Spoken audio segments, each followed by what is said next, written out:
Vous écoutez le raconteur de nuit. Bienvenue une fois de plus au raconteur de nuit. Ce soir, laissez vos pensées s'éloigner et suivez-moi vers un lieu où le temps semble s'arrêter, où la mer caresse doucement la terre et où les pierres gardent des secrets depuis des siècles. Nous allons marcher ensemble sur les côtes lointaines de l'île de Pâques, un endroit où les géants de pierre veillent silencieusement sur les souvenirs du passé et les légendes oubliées.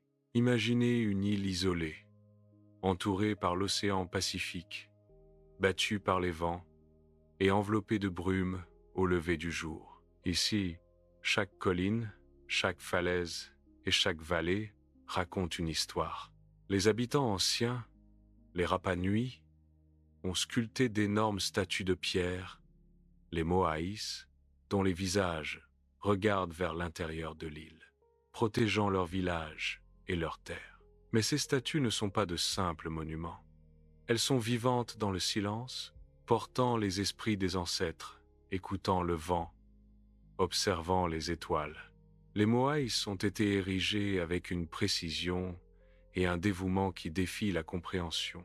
Les anciens Rapa Nui croyaient que chaque statue contenait le mana, une énergie sacrée, capable de protéger et de guider les vivants. Lors des nuits calmes, lorsque le vent passe à travers les plaines et les collines, certains disent entendre un murmure, comme si les Moais parlaient entre eux, racontant les exploits et les prières des hommes qui les avaient sculptés. Chaque statue est unique. Certaines ont des chapeaux de pierre rouge, appelés pukao, qui semblent brûler sous le soleil du soir. D'autres se tiennent près de cercles cérémoniels où des offrandes étaient faites pour honorer les ancêtres et demander leur protection. Les nuits sur l'île sont longues et silencieuses, et c'est dans ce silence que les histoires prennent vie. Les anciens Rapa Nui marchaient parmi les Moais, récitant des chants et des prières qui résonnaient dans la pierre, dans la terre et dans l'océan. Ces chants, répétés depuis des générations, étaient comme une berceuse pour les dieux et pour les hommes. L'alignement des statues n'est pas un hasard. Les Moais regardent vers les villages, vers les montagnes, et parfois vers les points où le soleil se lève et se couche à certains moments de l'année. Ces positions ne sont pas seulement symboliques. Elles relient les vivants aux ancêtres, la terre aux cieux, le jour à la nuit. Les Rapa Nui croyaient que le respect et l'attention à ces alignements garantissaient la prospérité des cultures, la sécurité des familles et l'harmonie avec le monde invisible. La légende raconte qu'un esprit ancien, gardien de l'île, visite parfois les plaines au crépuscule. Il passe doucement entre les Moais, réveillant leurs souvenirs et écoutant les prières des voyageurs respectueux. Ceux qui ont marché sur l'île à ces heures racontent avoir ressenti une présence douce et réconfortante, comme si l'histoire entière de l'île de Pâques se déployait autour d'eux, enveloppant leurs pensées et leur offrant un calme profond. En marchant lentement parmi ces géants de pierre, laissez votre souffle s'adapter au rythme de l'île. Écoutez le vent dans les herbes, le murmure des vagues sur les falaises, le froissement lointain des oiseaux. Chaque son est une invitation à ralentir, à contempler et à sentir la profondeur du temps. Les Moais vous regardent avec bienveillance, non pour juger, mais pour rappeler que tout ce qui a été fait avec soin et respect perdure, que l'histoire se transmet dans le silence et dans la patience.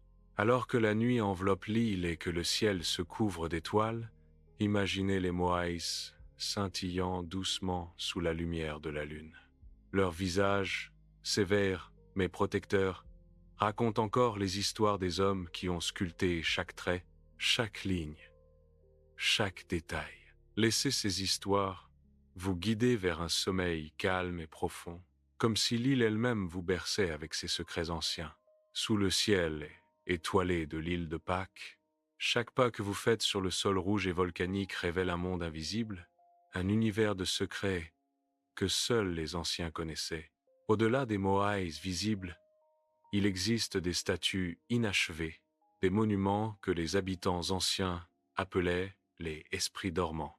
Ces moaïs, souvent cachés dans des vallées reculées ou à moitié enfouis dans la terre, n'étaient pas simplement des œuvres d'art.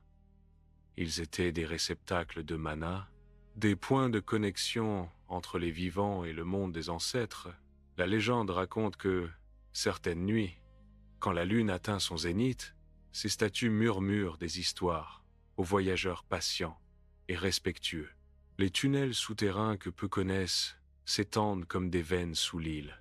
Dans ces galeries, les prêtres effectuaient des rituels secrets, transportaient des offrandes et enseignaient aux jeunes initiés les connaissances astronomiques et spirituelles. Ces passages étaient parfois gardés par des énigmes, des symboles gravés dans la pierre, compréhensibles seulement par ceux qui avaient suivi des années d'apprentissage et de méditation. On raconte que le son d'un coquillage frotté contre la pierre pouvait réveiller l'énergie du lieu, rendant visibles des inscriptions effacées par le temps.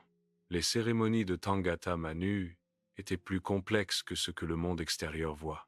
Le concours de l'homme-oiseau n'était pas qu'une course dangereuse, c'était un rituel de renouveau, un acte de communion avec les esprits marins et célestes. Les vainqueurs ne recevaient pas seulement des titres, ils obtenaient un accès à des connaissances secrètes sur les cycles de la mer, des étoiles et même des éclipses.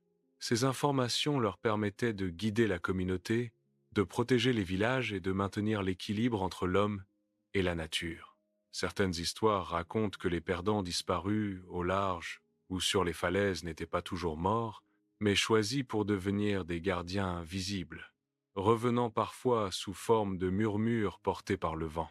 La disposition des moaïs est encore plus fascinante lorsque l'on observe les alignements précis avec le soleil, la lune et certaines constellations rares. Certains moaïs sont positionnés pour marquer le lever du soleil lors des solstices et des équinoxes. D'autres pointent vers des zones où les vents et les courants marins convergent, servant à la fois de guide pour la navigation et de protection énergétique contre les forces invisibles. Des chercheurs ont découvert des motifs gravés à la base de certaines statues, semblables à des cartes stellaires, qui semblent indiquer des périodes favorables pour la pêche et la plantation, mais aussi des avertissements pour éviter les tempêtes et les catastrophes naturelles.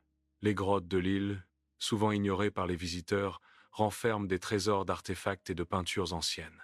Des coquillages gravés, des miniatures de moaïs et même des objets rituels y ont été trouvés. Ces objets, disposés en cercle ou en ligne, laissent deviner que les anciens pratiquaient des rituels complexes pour harmoniser la vie quotidienne avec les cycles cosmiques. Certains symboles semblent représenter les dieux de la mer et de la terre, tandis que d'autres évoquent des ancêtres précis, des héros oubliés ou des prophéties. Marcher dans ces cavernes, c'est pénétrer dans un sanctuaire où chaque écho raconte des siècles d'histoire, et chaque pierre contient l'énergie de ceux qui l'ont touchée. Même la mer autour de l'île semble participer à la magie. Des récits racontent que certaines vagues reflétaient la lumière des moaïs au crépuscule, créant un effet presque hypnotique qui renforçait le mana des lieux. Les anciens pensaient que l'océan pouvait lire les intentions des habitants et des voyageurs et que certaines zones étaient protégées par des esprits marins. Les éclipses, les tempêtes et les marées n'étaient pas seulement des phénomènes naturels, mais des messages des dieux, des signes à interpréter pour assurer la sécurité et la prospérité de l'île. Le mana circule aussi dans les plantes et les arbres. Certains arbres, par exemple, étaient considérés comme des relais de protection pour les villages, et leurs branches pouvaient être utilisées dans les rituels pour purifier les lieux ou prédire les récoltes. Les herbes et les fleurs n'étaient pas seulement décoratives, elles servaient à renforcer la magie des cérémonies et à guider les esprits des ancêtres. Les prêtres connaissaient la combinaison exacte de plantes et de chants qui pouvaient éveiller le mana de l'île entière, créant une énergie invisible mais palpable, ressentie par tous ceux qui marchaient sur le sol sacré. Les moaïs eux-mêmes, bien que figés dans la pierre, participent à un ballet invisible avec le ciel et la mer. Certains alignements coïncident avec des éclipses anciennes, permettant aux prêtres de calculer le temps et de planifier les cérémonies. Cette précision astronomique, transmise oralement, est l'un des secrets les mieux gardés de Rapa Nui.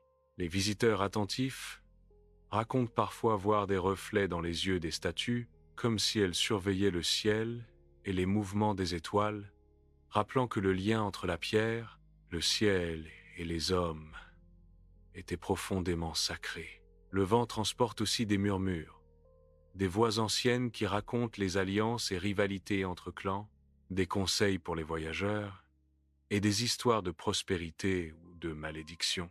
Ces sons, bien que subtils, sont un rappel de la vigilance des ancêtres et de l'équilibre délicat que les habitants ont toujours cherché à maintenir. Les chants de l'ancienne génération flottent encore dans l'air, incomplets, mais suffisamment puissants pour apaiser et fasciner ceux qui prennent le temps d'écouter. Ainsi, marcher sur l'île de Pâques, contempler les Moaïs, écouter la mer et le vent, c'est entrer dans un monde où le visible et l'invisible se confondent, où les secrets des ancêtres vous enveloppent et où chaque pierre raconte une histoire unique. Les Moaïs ne sont pas seulement des témoins silencieux du passé, ils sont des gardiens actifs, des guides et des protecteurs. Si ce voyage nocturne parmi les secrets de Rapa Nui a éveillé votre imagination, laissez-vous emporter encore plus loin. Abonnez-vous pour explorer d'autres lieux sacrés, légendes anciennes et mystères qui dorment sous les étoiles. Les pierres, le vent et la mer ont encore beaucoup à raconter, et la nuit attend ceux qui savent écouter. À bientôt, avec le raconteur de nuit.